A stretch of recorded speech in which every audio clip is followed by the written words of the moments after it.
Got a train versus vehicle. This happened at Utah Street. I'm not at Utah Street. I'm over here on Clay Street. We got a South Shore passenger train stop as well as a freight train stop. I don't know which train hit the car.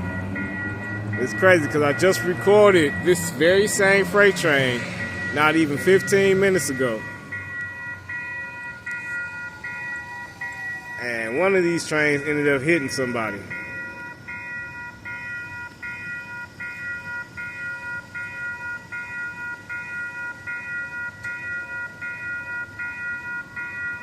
You got the police down there. Oops. And fire. They're gonna be working to block the crossing.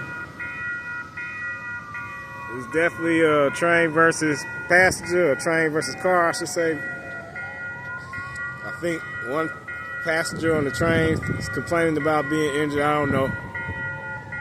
The scanner said the person in the vehicle didn't want assistance. So I don't know what's true, what's false.